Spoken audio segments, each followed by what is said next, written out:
Je voudrais aborder maintenant un second sujet d'actualité et je voudrais qu'on reparte vraiment au Tchad. Le président tchadien Mahamat Idriss Déby Itno a reçu il y a maintenant 48 heures Madame Marine Le Pen, présidente du Rassemblement national. À l'occasion de cette visite d'ailleurs, on a vu Madame Le Pen sortir de l'avion présidentiel de la République tchadienne. Tout d'un coup, se sont formés au minimum deux camps. Un camp qui dénonce la poursuite de la politique france-africaine et ce qui serait une contradiction avec la rupture récente des accords de défense et de coopération entre le Tchad et la France à l'initiative de la partie tchadienne, dirigée par le maréchal président Mahamat Idriss Déby Itno. Ceux donc qui crient à la trahison de cet élan panafricaniste, et puis d'autres qui, au contraire, appellent à la raison et à examiner la situation concrète, non seulement du Tchad contemporain, mais de la France. Je suis intervenu pour demander à l'opinion d'être attentive à la rationalité, à la logique et à l'intelligence tactique et stratégique déployée par le président tchadien dans cette affaire.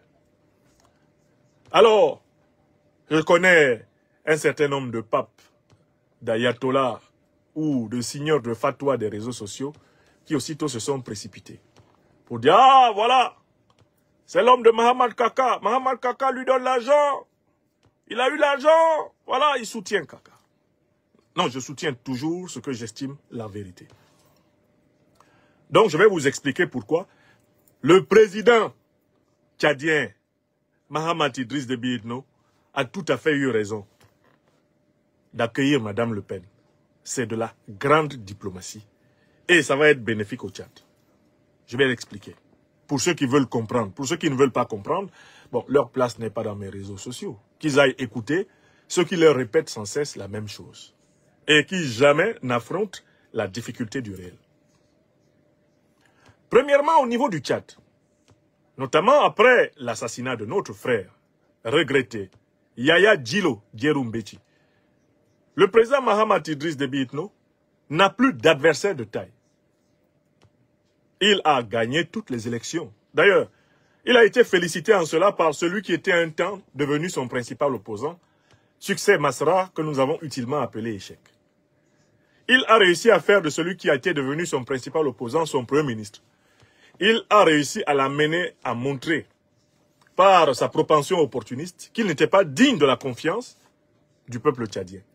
Et une fois qu'il l'a vidé de sa substance, qu'il l'a vidé du reste de crédibilité qu'il pouvait avoir, Mahamat Idriss Déby Itno a déposé Succès Masra sur le banc de touche de la politique tchadienne sans bruit.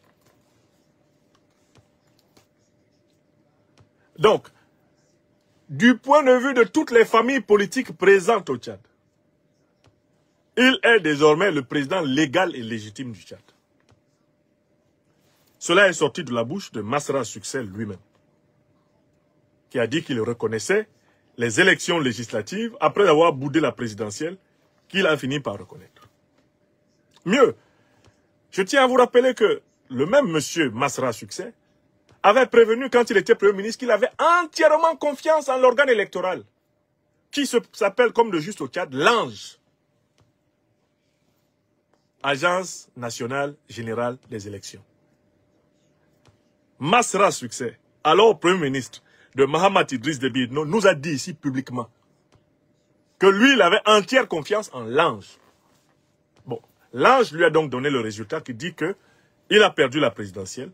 Par la suite, l'ANGE a donné le résultat qui dit que, très bien, eh bien, Mahamat Idriss Déby Itno et son parti ont massivement, le MPS, ont massivement gagné les législatives. Donc, il n'y a plus de débat. À l'intérieur du Tchad, toutes les familles politiques présentes sur le terrain reconnaissent le maréchal Idriss Déby Itno comme étant le chef de l'État, président de la République. Alors, nous qui sommes placés à l'extérieur du Tchad et qui regardons la quasi-unanimité des classes, des figures de la classe politique tchadienne reconnaissant M. Mahamat Idriss Déby Itno, nous ne pouvons que prendre acte de ce fait, qui renvoie à la réalité politique du terrain tchadien. Mais, mieux encore, le président Mahamat Idriss Déby Itno a surpris tout le monde, y compris ses propres partisans du MPS. Il a surpris l'opposition tchadienne et il a surpris les panafricanistes en prenant une décision inédite dans l'histoire du Tchad. Celle de la rupture des accords de défense et de coopération militaire avec la France. Et il a exigé et obtenu le retrait total des troupes françaises du sol tchadien, y compris des troupes américaines. Il a même extirpé les officiers français qui jouaient le rôle de conseillers techniques à l'intérieur de la hiérarchie militaire du Tchad. Au point qu'aujourd'hui, la présence militaire française au Tchad appartient au passé. Par ce deuxième acte, Mahamat Idriss Déby Itno s'est inscrit dans l'un des points fondamentaux de la lutte continentale des Africains, à savoir le retrait des troupes des anciennes puissances négrières coloniales et néocoloniales.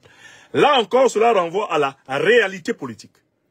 Que l'on l'aime ou qu'on le déteste, qu'on lui en veuille ou pas, Mahamat Idriss Déby Itno a mérité son grade de maréchal quand il a dénoncé les accords de défense et de coopération néocoloniale et quand il a obtenu, jusqu'au 31 janvier 2025, tout le monde a vu le départ de l'armée néocoloniale française du sol tchadien.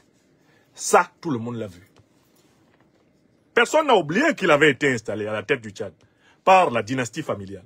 Personne n'a oublié qu'un certain 21 avril 2021, le président français Emmanuel Macron, après la mort de l'ancien président tchadien Idriss Déby Itno, père du président actuel Mahamat, le président français en personne était venu introniser. Et alors des centaines de Tchadiens étaient morts, tombés sous la violence du pouvoir.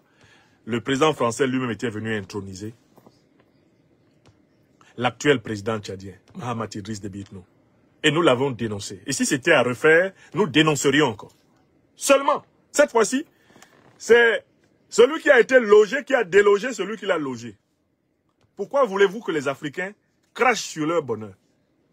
Quand celui qui a été logé par la puissance néocoloniale déloge militairement la puissance néocoloniale, pourquoi voulez-vous que les Africains ne s'en réjouissent pas? Il s'agit d'un retournement de la dialectique du maître et de l'esclave. Et c'est un bon point. Qu'on aime ou qu'on n'aime pas Mahamat Idriss Déby Itno, la dénonciation des accords de défense et de coopération et le retrait des troupes néocoloniales françaises et américaines du sol tchadien seront portés à son actif. Même si Mahamat Idriss Déby Itno doit partir en enfer, même en enfer là-bas, il aura les félicitations de Dieu pour avoir fait, à l'occasion de cette décision, sa volonté. Libérer le peuple tchadien de l'occupation étrangère. C'est donc cet homme-là qui s'est aussi positionné de façon amicale et positive envers les pays de l'Alliance des États du Sahel. Et ça, c'est un troisième fait incontestable. On peut critiquer le président tchadien pour les conditions dans lesquelles il est venu au pouvoir, pour la violence exercée contre l'opposition. On peut lui reprocher d'être héritier d'une dynastie, ok. Mais on ne peut pas nier un troisième fait. Il a refusé d'engager le Tchad comme base arrière de la déstabilisation, de la République centrafricaine au sud, alors que son père avait eu des complaisances en ce sens. Lui, Mahamat Idriss Déby Itno, depuis qu'il est là, les incursions à partir de la frontière tchadienne contre le Centrafrique ont considérablement baissé. Parce que N'Djamena a arrêté la politique de laxisme total envers les groupes qui déstabilisent Bangui. Ça, c'est un. De deux, on a voulu utiliser le Tchad comme base arrière pour déstabiliser le Niger, qui se trouve à l'ouest du Tchad. Les autorités tchadiennes actuelles ont refusé. Elles ont activement refusé de servir de base arrière à la déstabilisation de l'AES à partir de l'Est nigérien. Il y a une coopération sécuritaire, fraternelle, étroite entre N'Djamena et Niamey, caractérisée par les allées et venues des hommes forts des deux régimes, pour se prêter main forte contre les organisations terroristes. D'ailleurs, c'est la raison pour laquelle le Tchad, pour être puni de n'avoir pas servi efficacement de base arrière contre l'AES, a été livré aux hordes terroristes surarmées par leurs parrains otaniens et plusieurs fois l'armée tchadienne a payé de très lourds tributs. C'était des punitions. Et c'est l'une des raisons de la rupture des accords de coopération et de défense. Parce que les actes barbares posés par les mercenaires otaniens contre l'armée tchadienne étaient des punitions contre Mahamat Idriss Déby Itno pour avoir refusé de servir de marchepied pour que le Niger soit fragilisé à partir de sa frontière Est. Tous ces faits se sont déroulés sous nos yeux. Et tout Africain digne de ce nom, doivent prendre cela en compte. C'est donc cet homme-là qui, à l'occasion du dernier sommet de l'Union africaine, a appelé à la levée des sanctions contre les pays panafricanistes révolutionnaires, le Mali, le Burkina Faso, le Niger et même la Guinée. C'est ce président-là qui décide de recevoir Madame Marine Le Pen, présidente du Rassemblement national. Et il faut que les Africains sachent qui est Madame Marine Le Pen. Madame Marine Le Pen est aujourd'hui la faiseuse de roi de la France. Si François Bayrou, l'actuel Premier ministre de Macron, qui ne possède pas de majorité à l'Assemblée nationale, si François Bayrou est encore Premier ministre en France, c'est grâce à Marine Le Pen. Parce qu'elle n'a pas demandé à sa formation politique, le Rassemblement national, de voter la censure. Parce que si le Rassemblement national avait voté la censure, puisque la France insoumise votait la censure, une majorité était obtenue pour faire tomber Bayrou. Et normalement, Macron serait déjà appelé actuellement à la démission dans les rues de France. Il faut que les Africains sachent que Madame Le Pen, comme vous avez vu en N'Djamena, c'est elle qui fait la pluie et le beau temps en France. Pour une deuxième raison, elle est à la tête du plus grand parti politique français, le Rassemblement national. C'est elle. Son parti politique est celui qui a le plus grand nombre d'élus en France actuellement. D'accord? C'est la principale force politique de la France. Elle est donc aujourd'hui, mieux qu'avant, en position de gagner la future élection présidentielle. Et on sait que la grande tendance en Europe, c'est la montée en force des partis souverainistes de droite radicale, d'extrême droite.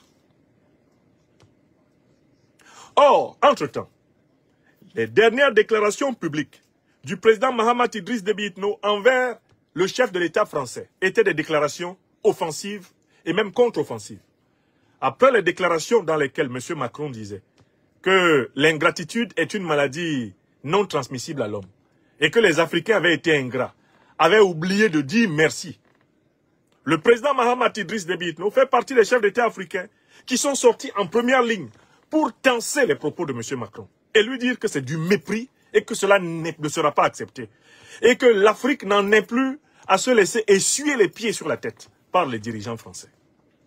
Donc, on est dans un contexte de tension entre le chef de l'État français, qui se considère toujours comme le bienfaiteur de Mahamat Idriss Déby Itno, qu'il a intronisé en avril 2021, et Mahamat Idriss Déby Itno. Ils sont en tension directe, parce que Mahamat Idriss Déby Itno lui a répondu frontalement que son mépris ne passera plus en N'Djamena.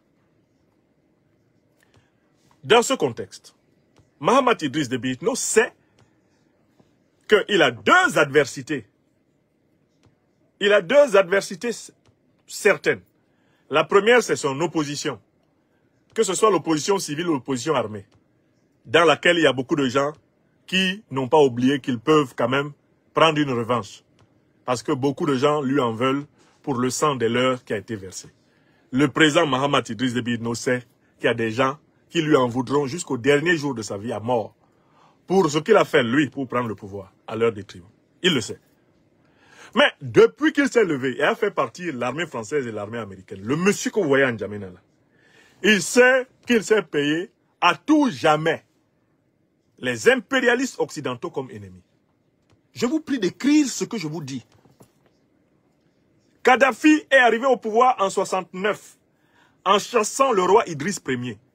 Et l'une des décisions que Kadhafi avait prises en Libye, c'est de chasser l'armée américaine. L'armée américaine a pris le nom de Kadhafi, ils ont appuyé ça comme ça, dans leur fichier. Comment on fait ça souvent là? Ils ont appuyé le nom de Kadhafi comme ça. Depuis 1969, 70, 71, que Kadhafi a fait partir les troupes américaines et britanniques du sol libyen. Son nom a été écrit sur une liste rouge. Les Occidentaux ont juré d'avoir sa peau dès que ça sera possible. Ça a pris plus de 40 ans. Ils ont eu sa peau en 2011. C'est comme ça qu'ils ont remercié Saddam Hussein, qui leur avait servi de cheval de Troie pour attaquer l'Iran pendant 10 ans. Ils ont eu sa peau. D'accord? Mahamat Idriss Déby Itno que vous voyez là, c'est qu'il ne pourra plus jamais de sa vie, wallahi billahi talaï, compter sur un dirigeant français pour sauver sa peau au Tchad.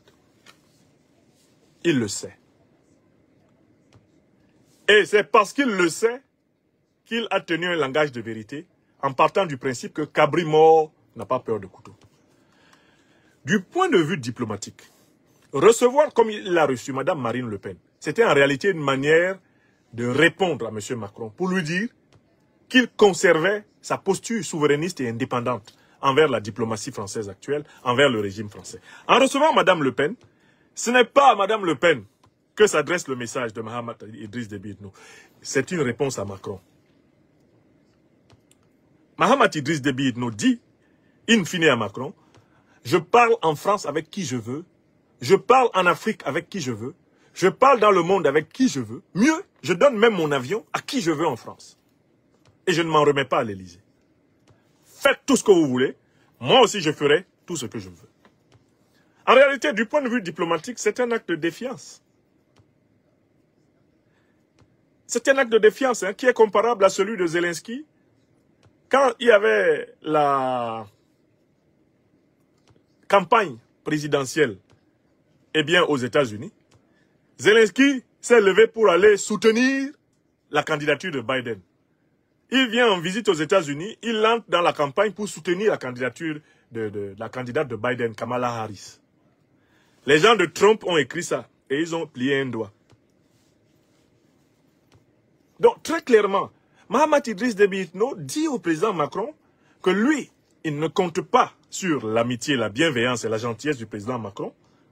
Et mieux, qu'il préfère d'ores et déjà prendre une option pour influencer à distance la politique française, comme il a observé que l'élite politique française essaye d'influencer à distance ou en proximité la politique tchadienne.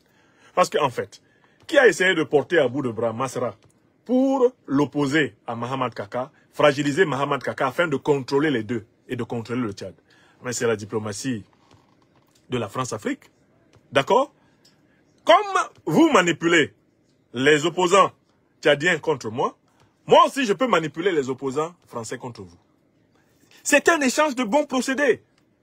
1, 2, 3, vous êtes caché derrière Masra pour le flatter et lui dire qu'il peut. Mais 1, 2, 3, moi, ouvertement, j'accueille Mme Le Pen comme un chef de l'État. Pour vous dire que le petit jeu auquel vous jouez là, moi je peux jouer à ça à un niveau supérieur. Voilà le contexte de ce qui s'est passé. Il s'agit d'un camouflet diplomatique à la France de Macron. Alors quand les Africains que nous sommes, les panafricanistes en particulier, nous avons à regarder une situation diplomatique, nous avons le devoir de faire preuve de patience et d'aider notre peuple à lire en profondeur ce qui se passe. Non pas à applaudir, mais à lire en profondeur ce qui se passe.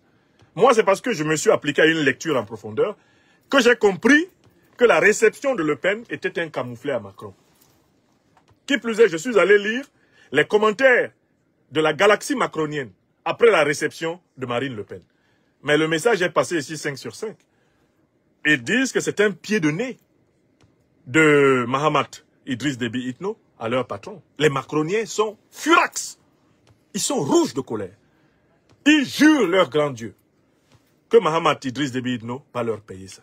Alors il y a des gens qui se précipitent pour dire « Oh, vous vous trompez. De toutes les façons, extrême droite, droite, gauche, etc. En Afrique, ils ont les mêmes intérêts. » C'est faux. C'est faux. De Gaulle n'avait pas les mêmes intérêts que Pétain. C'est pour ça que Pétain a fait lancer un mandat d'arrêt avec condamnation à mort assortie contre De Gaulle. De Gaulle a fui. C'est faux. Il n'y a pas unanimité entre tous les membres de la classe politique française. Il n'y a pas d'unanimité ici en France. Et le conflit politique est en train de couver en France. Et vous pouvez être surpris à tout moment par ce qui va se passer en France. Il n'y a aucune unanimité ici. Le chef d'état-major de l'armée française, le général de Villiers, pourquoi est-ce qu'il avait démissionné? s'il y avait unanimité dans la classe, l'élite politique française, pourquoi le chef d'état-major a démissionné? Quand il a demandé que les moyens de l'armée française soient renforcés, que le président Macron l'a envoyé paître en disant « Le commandant ici, c'est moi », le monsieur a rendu sa démission. Aujourd'hui, on est en train de chercher les moyens pour renforcer l'armée française. C'est ce que demandait le général de Villiers il y a 5 ans. Il a été viré pour cela. Donc, il faut aussi que les Africains sortent de l'illusion qu'ici en France, tout le monde est d'accord avec tout le monde. Qu'ils sortent aussi de l'illusion que toute personne qui est française est colonialiste, néocolonialiste, impérialiste. C'est faux. C'est l'ignorance de l'histoire, l'ignorance des sacrifices, des combats, l'ignorance des fraternités de lutte qui lient les mouvements, les hommes, à plusieurs époques et dans des circonstances précises qui peuvent vous amener à faire ces généralisations faciles. Donc, l'épisode de la réception de Mme Marine Le Pen au Tchad n'est pas la continuation de la France-Afrique. C'est un pied de nez de Mahamat Idriss Déby Itno à la France-Afrique. C'est une manière de dire, bon, vous vous mêlez de mes affaires, non? Vous aimez vous mêler de mes affaires, mais je vais me mêler des vôtres. Et je vais le faire ostentatoirement. Je ne vais pas me cacher comme ça pour souffler des éléments de langage à Masra. Non. Moi, j'appelle Marine Le Pen publiquement et je la fais venir dans mon village, à Amdjaras. C'est elle qui vient dans mon village. Vous vous rendez compte? Désormais, les dirigeants français ont besoin de l'avion présidentiel tchadien pour voyager. Mais ça, c'est du point de vue du métalangage, c'est une véritable inversion du rapport de force. C'est l'inversion du rapport de force diplomatique qu'on est en train de voir. Une candidate à l'élection présidentielle française qui désormais a besoin de l'avion du président tchadien.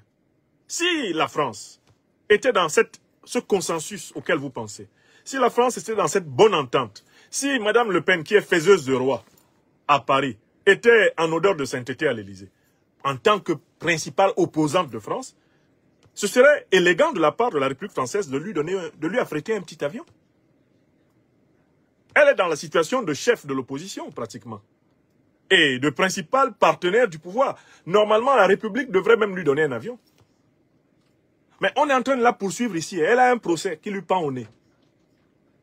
Qui pourrait l'éliminer de l'élection présidentielle. Oui, Madame Le Pen que vous voyez là. Et donc, quand Mahamat Idriss Déby Itno prend l'avion présidentiel tchadien et la main dedans, c'est une leçon qu'il donne aux autres. Désormais, nous allons faire et défaire qui nous voulons, nous aussi, puisque c'est ce que vous faites avec nous.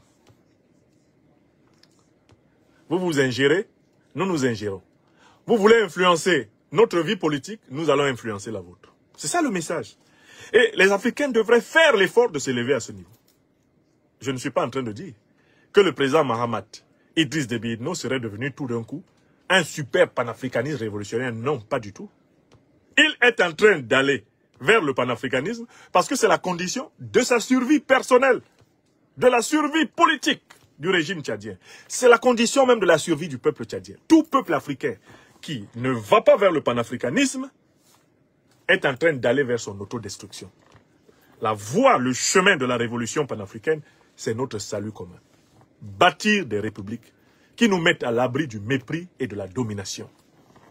Bâtir des républiques dans lesquelles, finalement, il y ait de la place pour chacun et pour tous. Parce que Dieu, la nature, nous ont donné le meilleur d'eux-mêmes. Nous n'avons pas le droit de nous morfondre sur notre sort. Nous avons le continent le plus riche de cette planète. Et il est encore le plus riche pour longtemps. Il nous faut avoir l'intelligence d'en faire le meilleur usage pour que nous, nos enfants, nos arrière-petits-enfants, ne subissent plus jamais les humiliations que nos parents, nos ancêtres ont subies sur les 7 derniers siècles. Donc, en conclusion, s'il vous plaît, regardez les différents éléments que je vous ai donnés, point par point.